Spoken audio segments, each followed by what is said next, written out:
জয় মৃদুসঞ্জীবনী, জয় মা। আমি শ্রী গুরুজি প্রদীপ গাঙ্গুলি। আশা করি সকলে ভালো আছে।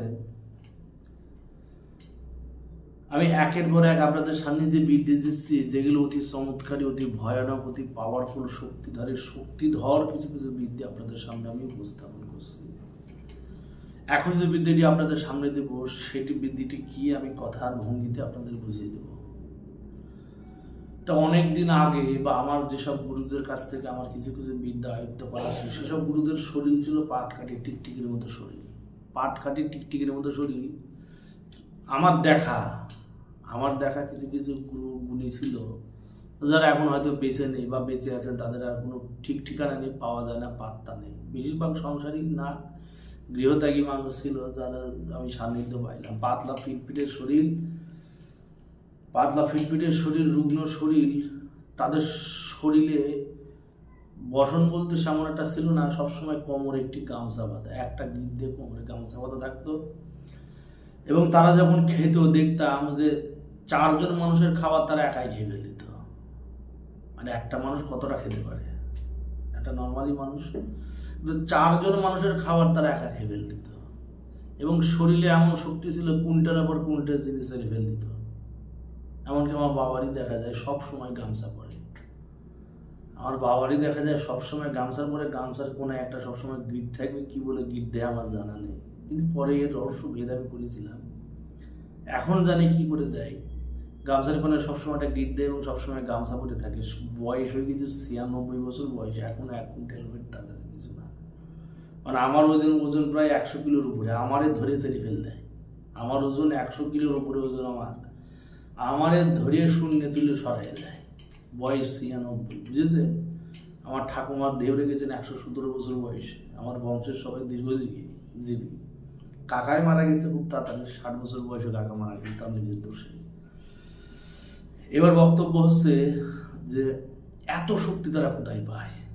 আরে এত সব সময় যেখানে যায় বুক ফুলিয়ে বুক সারা দিয়ে যায়, সব সময় যেখানে খুশি সেখানে যায়। কি করে যায়? এমন কি আছে, এমন কি খায় যে আমরাও তো খাই, আমরাও যা খাই, বাবাও তাই খায়, গুরুরাও তাই খেত। কিন্তু তাদের শরীরে এত শক্তি হওয়ার কারণ কি? এত ঊর্জা, এত পাওয়ার কি করে আসে? একটা প্রশ্ন আছে, একটা সাধারণ মানুষের পক্ষে তো একটি বিরাট প্রশ্ন, যে একটা মানুষ 96 বছর বয়স, প্রায় 100 বছর বয়সে এখনো নিজে সাইকেল চালাচ্ছে, নিজে কর্ম করছে, কুইন্টালের পর কুইন্টাল ওজন তার কিছু না। এবং যখন যায় বুক চারা দিয়ে, সিনা চারা দিয়ে যায়, যে কোনো জায়গায় যদি ভয় পায় না কোনো জিনিসটা। কারণ কি? শরীর তো ঠিংঠিঙে শরীরে, ফু মারলে উড়ে যাবে, ধাক্কা দিলে পড়ে যাবে, মনে হয়। মেজি দেখেন তিনি, তারা এমন কি কর্ম করে রেখেছে তাদের শরীরে এত জোর, এত শক্তি, যে কোনো কাজে, যে কোনো জায়গায় যায়, সেই কাজে তারা জয় হয়েই আসে। কোনো সময় পরাজয় বলে কোন জিনিস তারা সেটা বোঝে না। কি এমন করে রেখেছে তারা, বা কি এমন তারা জানে যে তাদের মধ্যে এত শক্তি, এত পাওয়ার, এত তাদের মধ্যে উজ্জ্বলতা। বার্ধক্য হয়ে গেছে, বুড়ো হয়ে গেছে, তার শরীর জলজা। আমরা যে ইয়াং মানুষ, আমাদের থেকে তাদের শরীরে উজ্জ্বলতা বেশি। এমন কি করে রেখেছে? আমরা যে ইয়াং মানুষ, আমাদের থেকেও তাদের শরীরের উজ্জ্বলতা বেশি। কি করে রেখেছে? শরীরের চামড়া মনে এখন টক টক করে। কি করে রেখেছে? কি এমন সাধন ভোজন করেছে, কি এমন কর্ম করেছে যে তারা এমন? আমার এক গুরু ছিল, বয়স হচ্ছে 139 বছর বয়স। দেখে মনে হবে 40-42 বছর বয়সের যুবক, এমন মনে হবে। তারে যে আমি সে গুরুদেব জিজ্ঞেস করেছিলাম, গুরুদেব আপনার নাম কি? গুরুদেব আমার একটা নাম বলিল, তার নাম বলিল অমর জীবন। এবার অমর জীবন কারোর নাম হয় বলেন তিনি? গুরুদেব বলিল যে তার নাম অমর জীবন। বেশ বড় না, বেটের সাইডের হাইট, এবং সবসময় হাতে একটা বাঁশি রাখতেন, এবং একই প্রকার কোমরে একটা গামছাতে গিট বাঁধা, একটা গামছার কোনে একটা গিট বাঁধা, এবং সে গামছা সবসময় কোমরে থাকতো। শরীর ফিনফিনে পাতলা, কিন্তু শরীরের কি উজ্জ্বলতা! মুখে একটা দাঁত পড়েনি, চুল পাকেনি, শরীরের চামড়া কুচকায়নি। তিনি বলতেন তার 139 বছর বয়স। আমি জিজ্ঞেস করলাম, গুরুদেব আপনার বাড়ি কোথায়, আপনার কি বৃত্তান্ত? আমাকে সবই বলল, অবশ্য গোপন রাখতে বলেছিলেন। আপনার বাড়ি কোথায়, আপনার কি বৃত্তান্ত, কি ব্যাপার, হ্যান ত্যান সব বললো। তা আমি খোঁজ নিয়ে দেখলাম, আসলে ইনার নাম এই, ইনি ওখানেই থাকতেন। তার যে, তিনি বিয়ে থা করেননি, তার যে বংশজ যারা আছে, তার নাতির বয়স হচ্ছে 80 বছর বয়স।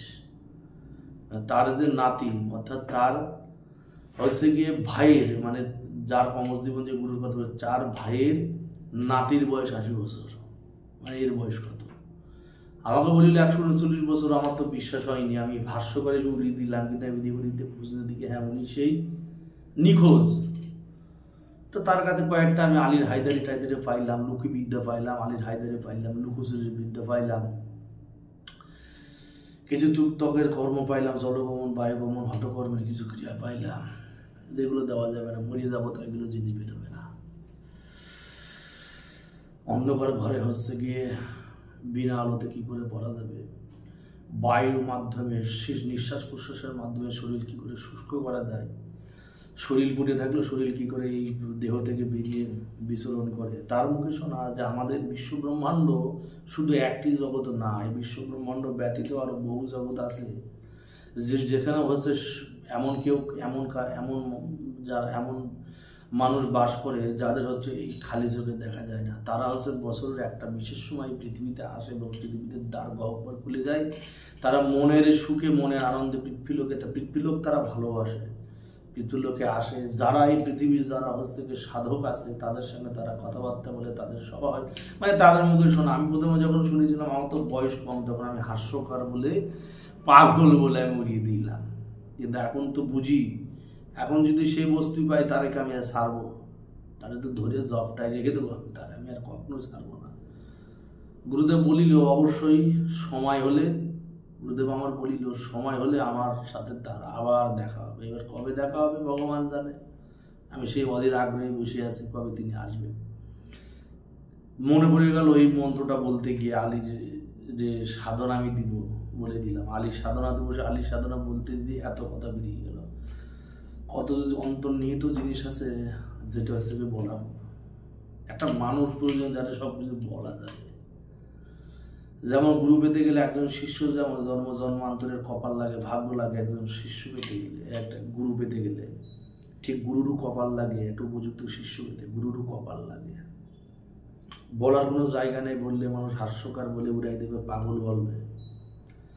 কিন্তু যাই হোক, যে প্রসঙ্গে এসছে খালি লাইন ছেড়ে দিচ্ছি আমি। যে প্রসঙ্গে আসছে সেটা হচ্ছে কি করে তারা এত শক্তি ধরত। তারা বয়স হয়ে গেছে, বার্ধক্য হয়ে গেছে, কোমরে গামছা বেঁধে রেখে, শরীর টনটনা, কোমর বেঁকায়নি, দাঁত পড়েনি, চুল পাকেনি, শরীরের চামড়া কুচকায়নি, শরীর এখনো মনে 40-42 বছরের যুবক। কি করে তারা এমন কিছু কর্ম করে রেখেছে যার জন্য তাদের শরীরে এত উজ্জ্বলতা, এত তাদের তেজ। এটি হচ্ছে একটি সাধনা, যেটি আলী সাধনা, যেটি হচ্ছে আলী সাধনা। এই আলু সাধনা করতে গেলে একটি নতুন গামছা ক্রয় করতে হবে। শনিবার মঙ্গলবার দেখে একটি নতুন গামছা ক্রয় করতে হবে। ক্রয় করে নিয়ে ঘরে বসে কর্ম করা যাবে না, দুয়ারে বসে কর্ম করা যাবে না, ফাঁকা প্রান্তর তেপথে বসে কর্ম করলে খুব ভালো হয়। আর নচেত বাড়ির এমন একটা নির্জন জায়গা যেখানে মানুষের আনাগোনা নেই, মানুষের চলাফেরা নেই, এমন একটি জায়গা চয়ন করবেন যেখানে বসে ক্রিয়াটুকু আপনার করতে হবে। এই যে আপনি ক্রিয়াটুকু করবেন, এই যে সাধনা আপনাদের আমি দিব, এই সাধনা হচ্ছে ছোটোখাটো জিনিস না। এই সাধনা হচ্ছে গিয়ে প্রথমে যে মন্ত্রটি দিব সেই মন্ত্রটা আপনার 121 বার করে নিত্য, অর্থাৎ প্রতিদিন আপনার জপ করতে হবে। প্রতিদিন জপ করলে 21 দিনের মধ্যে আপনার শরীরে তেজ ফেরত আসবে, শরীরে উজ্জ্বলতা ফেরত আসবে, শরীরের জোর বৃদ্ধি পাবে, আস্তে আস্তে আস্তে সবল হবে, মরা মানুষও সবল হয়ে যাবে। এবং সর্বশেষে 21 দিনের দিন কিছু অস্তিত্ব তো তার পাবেনি। আলী কালী, কালীর উল্টো রূপ হচ্ছে আলী।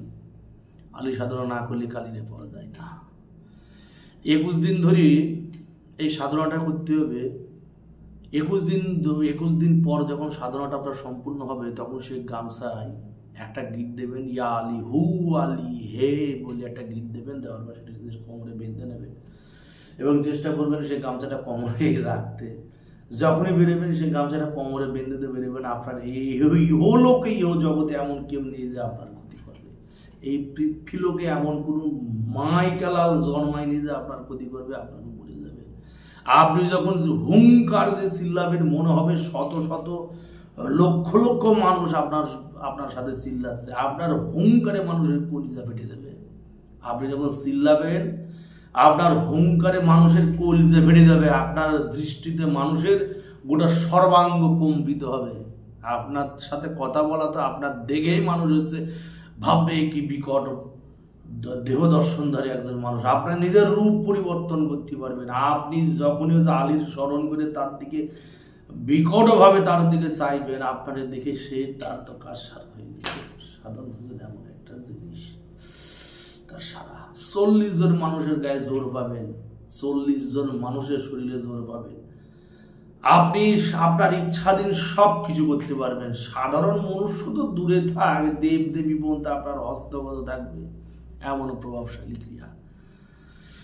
21 দিন ধরে ক্রিয়া করতে হবে। 21 দিন পর সেটা গাঁট মারতে হবে, সম্পূর্ণ সাত্বিকভাবে থাকতে হবে, না যায় নাপাক জাতীয় দ্রব্য খাওয়া যাবে না, পাক ভোজন করতে হবে। 21টা দিন সবসময় শুদ্ধাচারে থাকবে, মন পাক পবিত্র থাকবে, কোনো নেগেটিভ চিন্তা ভাবনা মাইন্ডে আসা যাবে না। সেই যে গামছা, নতুন গামছার উপর বসে হাঁটু গিয়ে উত্তর দিকে মুখ করে এই সাধনটা করবেন। 21 দিন ধরে কাজটি করবেন। কাজ করার পর কোনো কিছু দ্রব্যগুণ লাগবে না। যে কোনো পীর পয়গম্বর বা যে কোনো হচ্ছে দেবদেবীর বলেন, যে কোনো আলী বলেন, বা যে কোনো হচ্ছে গিয়ে যারই বলেন না কেন, তাদের হচ্ছে একটি পছন্দ মাফিক একটি খাবার হচ্ছে তাল মিশ্রি। কিছু পরিমাণ তাল মিশ্রি এবং জল দিয়ে রাখবেন এবং সেটি রেখে দেবেন। প্রতিদিন তাল মিশ্রি এবং জল পরিবর্তন করবেন। তাল মিশ্রি জল থেকে মধ্যে ফেলে দেবেন, ফেলে দিয়ে আবার সেটি ধৌত করে পুনরায় সেটা ব্যবহার করবেন। এইভাবে আপনি হচ্ছে গিয়ে 21 দিন ক্রিয়া করেন। 21 দিনের মধ্যে অসাধ্য শক্তি পাবেন, অলৌকিক শক্তি পাবেন। মন্ত্রটি বলি, মন্ত্র খুব পাওয়ারফুল মন্ত্র, খুব প্রভাবশালী মন্ত্র।